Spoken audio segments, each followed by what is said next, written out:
Hi, it's Paddy Hirsch at Marketplace, here to talk to you about pigs. European pigs, in fact. These are economies that are having real problems right now and could potentially give us, in fact, well, already are giving us in the US big problems as well, roiling the stock markets all over the world and possibly even putting pressure on the US stock market too. So who are they and what the heck's going on with them? So who are the pigs? Okay, who are little porkers? Okay, these are basically 5 economies in Europe who are pretty down in the mouth right now. And they are Portugal, okay, Italy, horrified to say Ireland, Greece, and lastly, Spain.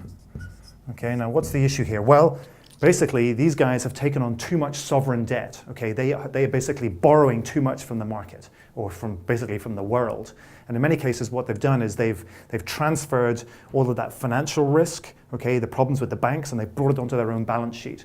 And now they've got a problem because their economies are slowing down. They're having difficulty servicing that debt, paying the interest. Particularly a problem for Greece recently. Portugal's really in the headlights at the moment. So why is this such a big deal? Well, as these guys fall into trouble, okay, there's a real risk that they're going to default on their debt. If they do default on their debt, then somebody's going to have to help them out because they're all part of the Eurozone, okay? They're all involved in the Euro.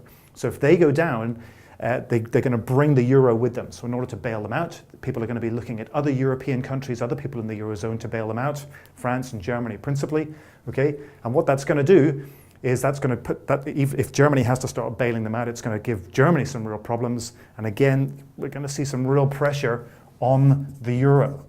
Okay, the other thing that's happened, or that will happen, or could happen, but certainly is happening now, is that we're seeing a flight to quality. Okay, people are steering clear of bonds issued by these guys, and they're buying US treasuries, for example. And they're also steering clear of the euro, and they're going into the dollar. What does that do? Drives the dollar up in price. Okay, so that gives us a strong dollar. Great, right?